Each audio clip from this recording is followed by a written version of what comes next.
बहुत समय पहले की बात है। अवंतिका नाम का एक समृद्ध राज्य था। उस राज्य पर शासन करते थे राजा विक्रमसेन। वे पराक्रमी थे, पर उनका क्रोध ही उनका सबसे बड़ा शत्रु था। उनकी रानी थी रानी देवयानी। वह अत्यंत सुंदर, दयालु और धर्मपरायण थी। राजमहल में सुख सुविधाओं की कोई कमी नहीं थी, लेकिन एक कमी राजा को हर पल सताती थी। उनके कोई संतान नहीं थी। समय बीतता गया, राजा की चिंता बढ़ती गई। एक दिन एक महान साधु महल में आए।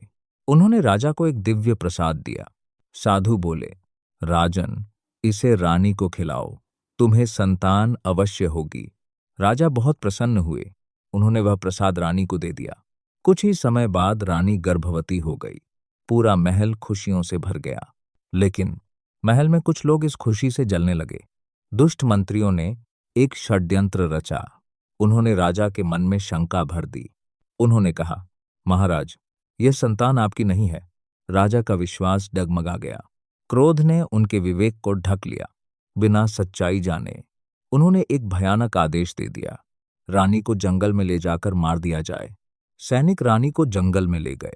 रानी रोती रही, अपनी बेगुनाही की विनती करती रही, लेकिन किसी ने उसकी बात नहीं सुनी। जंगल के बीच सैनिकों का दिल पसीज गया। उन्होंने रानी को नहीं मारा, उसे वहीं छोड़कर वापस लौट गए। समय बीता। रानी ने एक पुत्र को जन्म दिया। उसका नाम रखा वीरांश। जंगल में एक साधु ने उन्हें सहारा दिया। वहीं वीरांश बड़ा होने लगा। वह बचपन से ही साहसी और तेजस्वी था। उसकी आंखों में अलग ही चमक थी। साधु ने उसे शस्त्र और शास्त्र दोनों की शिक्षा दी। समय बीतता गया और वीरांश युवा हो गया। एक दिन उसने अपनी माँ से पूछा, माँ, मेरे पिता कौन है? रानी की आंखों में आंसू आ गए। उन्होंने पूरी सच्चाई बता दी। वीरांश का हृदय क्रोध से भर गया, लेकिन उसने बदले की जगह सत्य का मार्ग चुना। वह बोला, मैं अपने पिता को उनकी गलती का एहसास कराऊंगा। वह अकेला ही राज्य की ओर निकल पड़ा। राजदरबार में पहुंचकर उसने खुली चुनौती दी, जो मुझे हरा दे वही सच्चा राजा। पूरा दरबार स्तब्ध रह गया। राजा विक्रमसेन स्वयं युद्ध के लिए आगे आए। दोनों के बीच भयंकर युद्ध हुआ। वीरांश की तलवार बिजली की तरह चल रही थी। राजा पहली बार किसी से हारते हुए दिखाई दे रहे थे।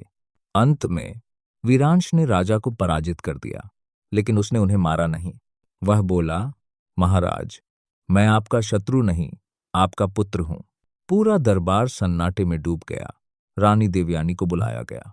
उन्हें जीवित देखकर राजा के होश उड़ गए। राजा की आंखों से आंसू बहने लगे। उन्होंने अपने अपराध के लिए क्षमा मांगी। वीरांश ने अपने पिता को माफ कर दिया। राज्य में फिर से खुशियां लौट आई और वीरांश को युवराज घोषित किया गया।